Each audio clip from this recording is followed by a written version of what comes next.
Salam alaikum wa rahmatullahi ta'ala wa barakatuh. Comme promis, on va commencer, on va parler de la deuxième partie de cette belle histoire. Deux histoires, hein, Hudaybiyah et Fath al-Mecque. Et on était arrivé à ce moment où le prophète demandait aux croyants de se désacraliser et ils n'acceptaient pas ça. Et il rentre dans la tente, trouver sa femme Salama, al-Mu'minin, notre mère à nous tous, Salama. Il dit que moi, prophète, je leur demande de faire et ils refusent, je ne sais plus quoi faire. Salama lui dit que je te donne un conseil. Mais quel conseil? Il lui dit que tu leur as parlé, ça c'était un discours. La méthode que je te donne maintenant, si tu le fais, Inch'Allah, ils vont suivre. Il dit, mais quoi?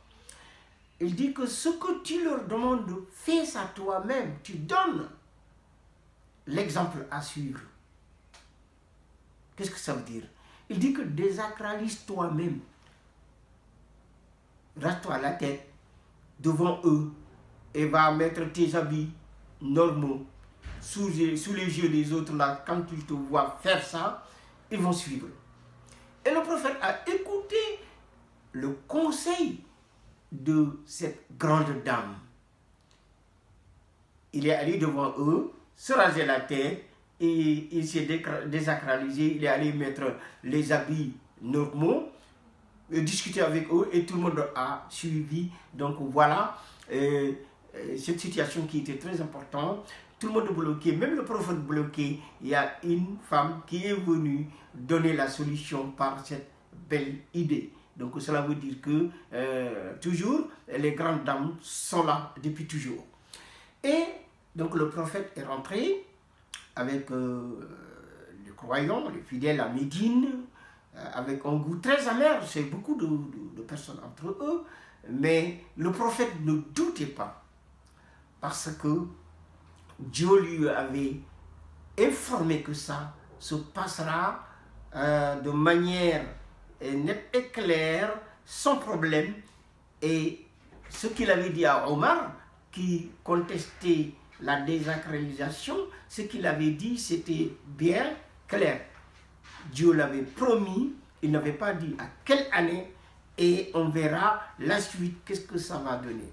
Donc, l'année d'après, 7e année, le prophète a bien préparé, il est revenu avec les compagnons comme annoncé dans le verset et ils ont rentré à la Mecque en toute sécurité. C'est ce que Dieu dit, fin de Surat Al-Fatah, أعوذ بالله من الشيطان الرجيم لقد صدق الله رسوله الرؤيا بالحق لتدخلن المسجد الحرام إن شاء الله آمنين محلقين رؤوسكم ومقصرين لا تخافون فعلم ما لم تعلموا فجعل من دون ذلك فتحا قريبا صدق الله العظيم. Donc là, Dieu, comme il l'a promis, ça s'est passé comme ça. Ils sont rentrés en toute sécurité, ils ont fait leur umrah. Et après tout cela, il y a un événement qui a engendré, qui a provoqué la conquête de la Mecque. C'est qu'après le traité de paix signé, il y avait des alliés du prophète et il y avait des alliés de Quraysh. Quraysh et ses alliés ont trahi le pacte signé, ils ont attaqué les alliés du prophète. Du coup, le prophète est préparé pour venir soutenir ses alliés et faire la conquête de la Mecque. Et ce qui est très important, et très important enseigné, il y a beaucoup de choses, mais je vais citer quelques petits points importants. Lorsqu'ils sont venus jusqu'à tout près de la Mecque, le prophète était venu avec plus de 10 000, alors ils ont parlé de 12 000 soldats, donc là une armée redoutable. Et il y a un soldat, un compagnon, qui disait, il a crié tout haut pour dire que Al-Yawma Yawmul Malhama. Yawmul Malhama, ça veut dire qu'aujourd'hui, c'est un jour de la grande bataille.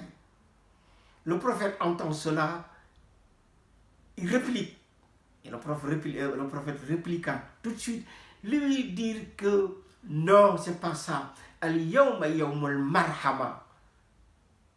Aujourd'hui, c'est pas jour de grande bataille comme tu dis, mais aujourd'hui, c'est le jour du grand pardon, jour de la grande miséricorde. Jour de la grande miséricorde, donc jour de grand pardon.